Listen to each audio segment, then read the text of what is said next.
So hello friends, welcome you all in this back to lecture number 7.4. The title is 10 best numerical exercise on quantum physics. This is also the part of that CSV to physics, and this is the lecture series Learn with me. And I, Dr. Mohan Verma from Department of Applied Physics, Sri Shankaracharya Technical Campus, Bhilai. So the objective of this lecture is to solve some important numerical problems in various topics of quantum physics. I have chosen 10 best problems in various from various books and listed here. So from de Broglie's matter wave, I have taken 10 problems, and here the problems are titled as MW01. MW stands for matter wave 01 to 04, and expectation value and probability. This is based on that wave function psi. So since this is related to Schrodinger Equation, so this is named as SE05. So one problem is taken from this topic, and free particle in a box. This is the solution of Schrodinger Equation. So three best problems have been taken. So and entitled as SE06. SE stands for Schrodinger Equation to SE08, and finally that Heisenberg's uncertainty principle. Two problems have been taken, and it is renamed as HUP09 to HUP10.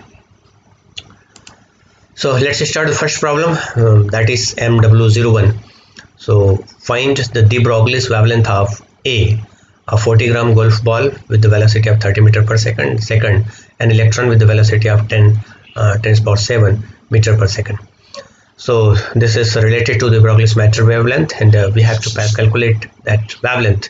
So first problem, the solution is here. Since V is much less than C, so we have to use this formula lambda, that de Broglie wavelength. Lambda is equivalent to h upon mv, where h is Planck constant, and the value of Planck constant is here. Mass is in the first case we will take the mass of this golf ball, and that is 46 gram. Here just remember this, the second the parameter, that velocity is given in meter per second. So this is in MK system, but where this is in CG system. So first we have to convert this into MK system. So 0.046 kilogram multiplied by 30 meter per second. So when we solve this, the result will be 4.8 into 10 to the power minus 34 meter, and this is very small. It is not measurable. It is not in the range. So the wavelength of this gold pass is too small compared with its dimension. So we would not expect to find any wave aspects in this behavior. So that golf ball will behave just like a particle. Now the second part is an electron with velocity of 10 to the power 7 meter per second. So this is the mass of electron, and one student should know this value is not given in this problem. So m is equivalent to 9.1 into 10 to the minus 31 kg, and we have this lambda is equivalent to h upon mv.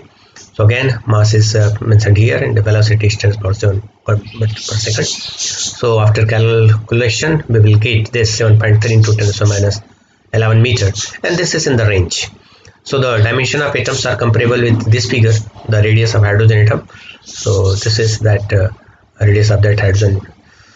That's why this electron also behave like a wave, because this wavelength is in measurable range. That's why one can say the big particles, the macro particles, have only particle nature, because its wavelength is not in the measurable range.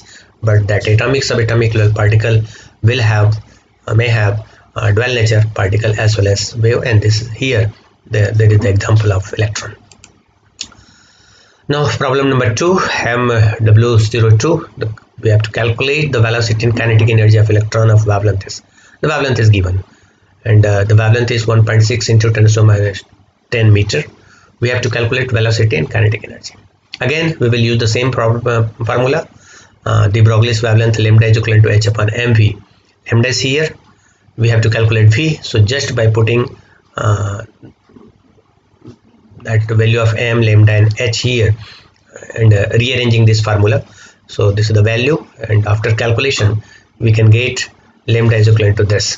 So 4.38 into 10 to the power 6 meter per second. This will be the result of velocity of that electron. And second part of this problem is we have to calculate the kinetic energy. So Again, this kinetic energy can be correlated with momentum. This is the formula we generally used in our 11th level physics. So E is equivalent to P is equivalent to root of, sorry, P is equivalent to root of 2me. So we have to calculate it for E. So this derivation is for that energy.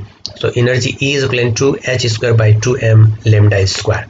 Here lambda is given, mass is given, so we can calculate that energy. So this is the value of h, 2 multiplied by the mass, and the lambda is again here. So by calculating this, we will get that kinetic energy, and we have to convert this kinetic energy to electron volt because all parameters are in MKS system.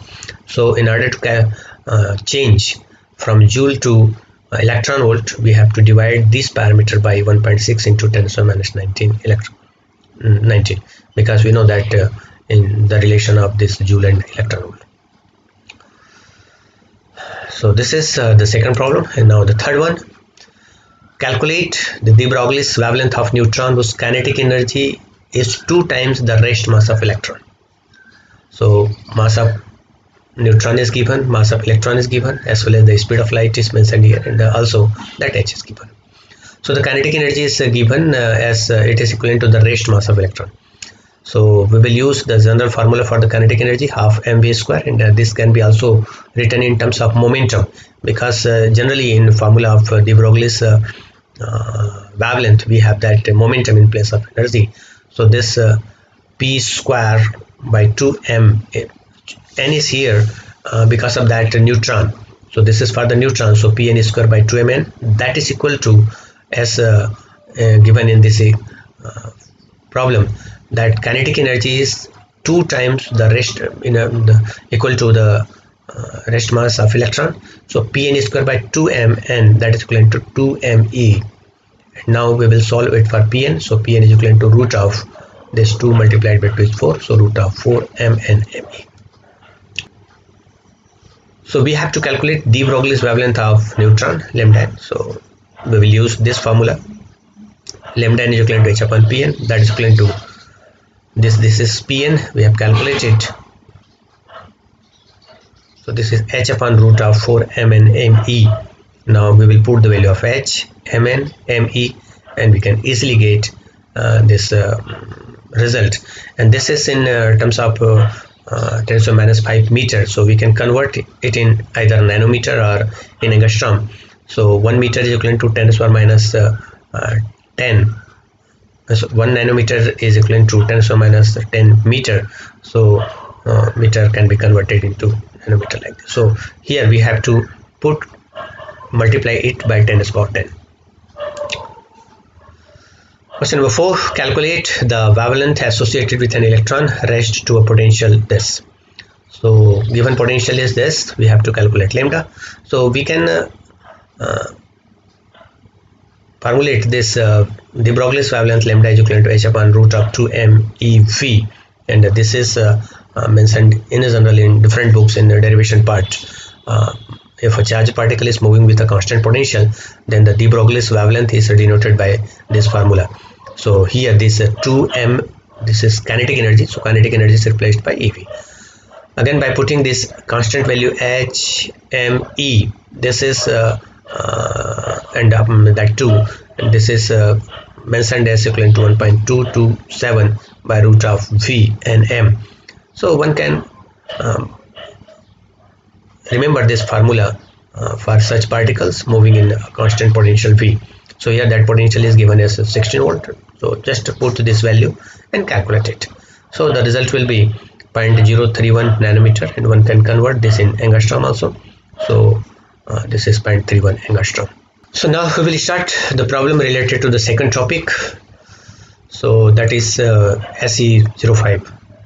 Now a particle is limited to x-axis that has the wave function size here, size equal to x, in between x is equal to 0 and x is equal to 1. So this is the definition of wave function psi, and the range is given. So this is just like a box, and size 0, this wave function size 0 outside of that box.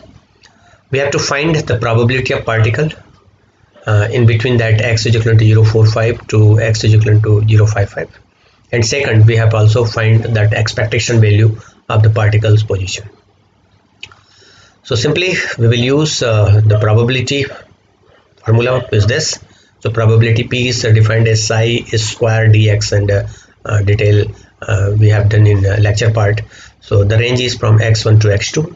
So here we will put this psi is equal to x.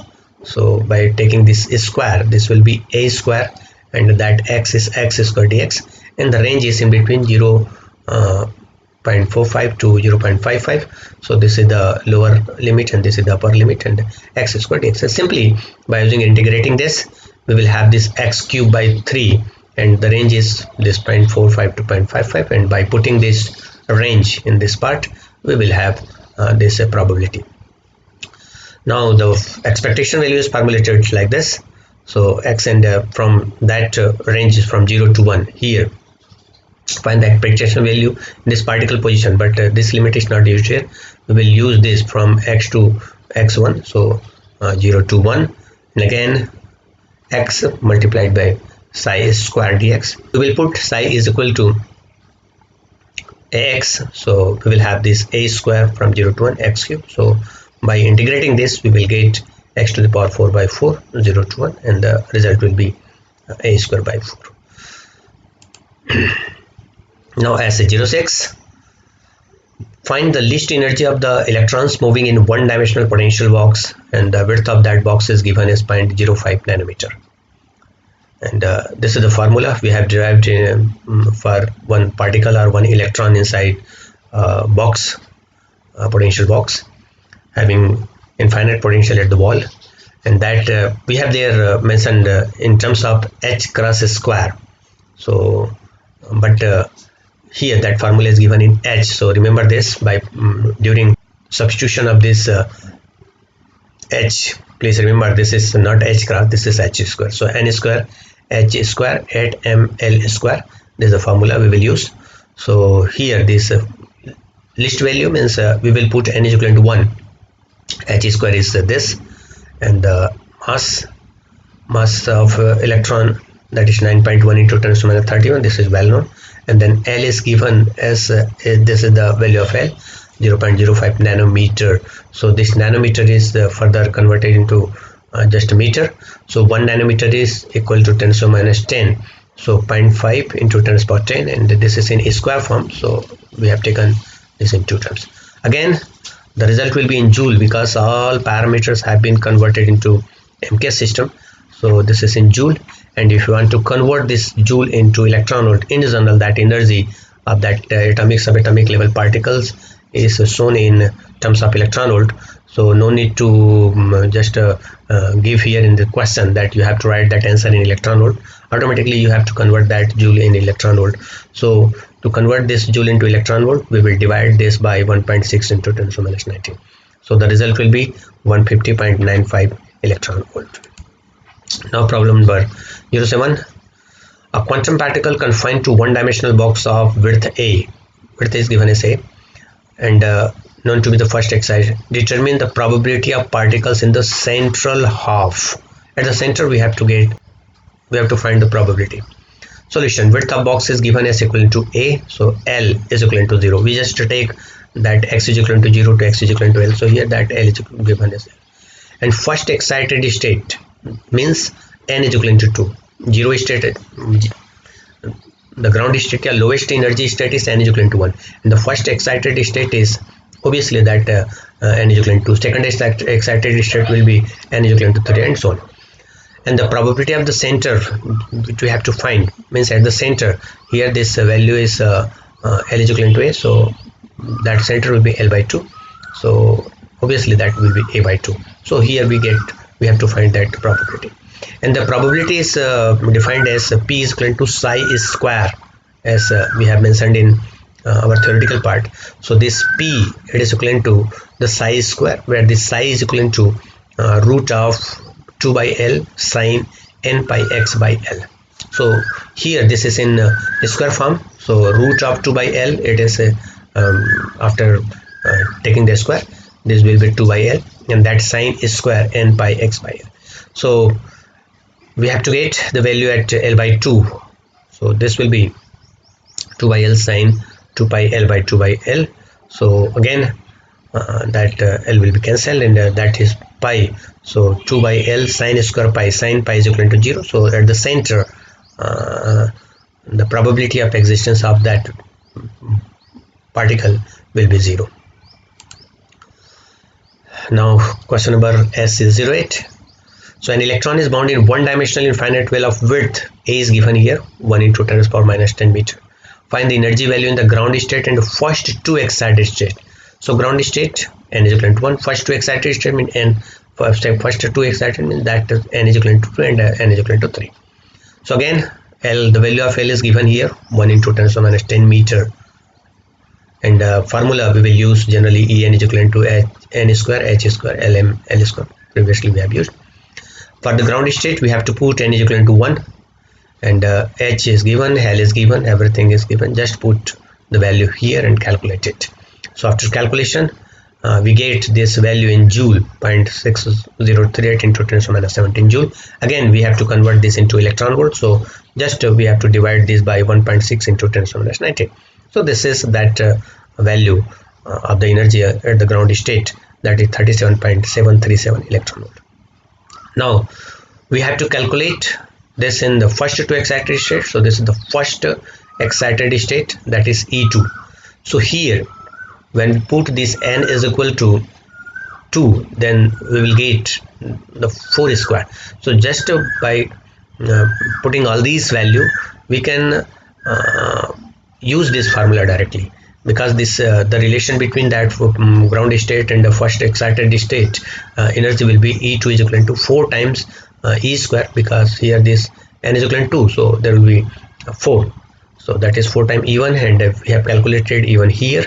So this will be 150.95 electron volts, and in terms of joule also you can get this result. Second state excited state we have to put n is equal to 3 here, so that will be 9 times. So the first excited state, this will be 4 times, second excited state, that will be 9 times E1. So by putting this value and calculating the result will be this. So that E2 will be 150.95 electron volt, and E3 that will be 339.639 electron volt. And now the last topic related to Heisenberg's uncertainty relation. So a typical atomic nucleus is mentioned here, that is the size is 5.0 into 10 to the minus 15 meter. Sometimes this may be also given in terms of Fermi. So you have to put 1 Fermi equal to 10 to the minus 15 meter in radius. Use the uncertainty principle to place a lower limit on the energy of electron. This must have if it is to be part of nucleus. So if you want to put 1 electron inside that nucleus of this size, then we have to calculate the electron and the energy of that electron inside that nucleus. So let delta x is equal to 5.0 into 10 to the minus 15 meter per second. So this is a measurement. So here this is 5.0 into 10 to the minus 15 meter. So delta x, that is equal to the diameter of that nucleus, and here I think there is some mistake, because here this this is the radius and the diameter will be 2 times of this. So that electron can exist in between the complete size of the diameter of that nucleus, and if this is the radius, then the diameter will be 2 times this. So in that book from where I have taken this problem, there is some problem. So just put here that in place of delta x is equal to 5.0 into 10 to the minus 15 meter, you have to put into 10 to the minus 14 meter. So delta p is equal to h cross by 2 delta x. So this is from the uncertainty relation we have proved. So h cross, remember this, here we are using h cross, so 1.054 into 10 to the minus 34 joule second, and this 2 is here, and just replace this by 10 to the minus 14, and the result will be different. So if this is uncertainty in nuclear electrons momentum, the momentum p itself must be at least comparable to its magnitude, so that kinetic energy is equal to p multiplied by c. So p is the momentum, put the momentum from here. So just to check this and put the value you get by taking the double of this. So the value will be just half, because here we will take 10 to the minus 14. So just multiplied by the speed of light, we will get 3.3 into 10 to the minus 12 meter, and this is again in joule. And when we convert this in mega electron volt, so 1 electron volt is 1.6 into 10 to the minus 19 joule. 1 mega electron volt will be equal to 1.6 into 10 to the minus 13 mega. Mega means we have to multiply this by 10 to the power 6 again. So 1 mega electron volt is equivalent to 1.6 into 10 to the minus 13 joule. So by dividing this by 1.6 into 10 to the minus 13, we will get that energy value of that electron inside that nucleus. So, but this is experiment shows that the electrons emitted by certain unstable nuclei, that is what we know is beta particles. So in radioactive elements, beta particles are emitted. So the energy of that beta particles of different types of nucleus is in the range of 2 to 4 mega electron volt, and here we are getting that energy in the range of 20 mega electron volt. So again I will say this will be just half, 10 mega electron volt. So we can say that beta particles are not those electrons which is moving around that nucleus. Beta particles are different from this one. If this electron is inside that nucleus, then the energy must be in the range of 10 mega electron volt. Now the last problem, that is HUP10. An excited atom give up an excess energy by emitting a photon of characteristic frequency. The average period that elapses between the excited of an atom and the time it radiates in is 1.0 into 10 to the minus 8 seconds. Find the inherent uncertainty of the frequency of photon. This is somewhat related to that the mechanism of laser. When one atom or electron transit from one energy level to another energy level, so if it goes to ground state to higher energy level, it needs extra energy to absorb, but when it come back to ground state from higher energy level, it will emit that energy absorbed. So here that frequency is we have to find that frequency, and the time taken by that electron coming back to ground state is given here, that is 1.0 into 10 to the minus 8 second. So first we have to calculate that energy. We have this uncertainty relation in terms of energy and time, that is delta t multiplied by delta is greater than or equivalent to h cross by 2. This is the second form of that uncertainty relation. When we put h cross and delta t given here 1.0 into 10 to the minus 8, so we can get this energy. So 5.3 into 10 to the minus 27 joule. This is joule. Don't need to please don't convert this into electron volt, because we have to find that frequency in hertz. So just keep as it is. So the corresponding uncertainty frequency, so we have this E is equivalent to h nu. So delta E is equivalent to h delta nu. So to get this delta nu, we have to divide this delta E by h cross. So this is the energy value, and just we will divide this by 1.054 into 10 to the power yes. So delta nu is equivalent to this is the value.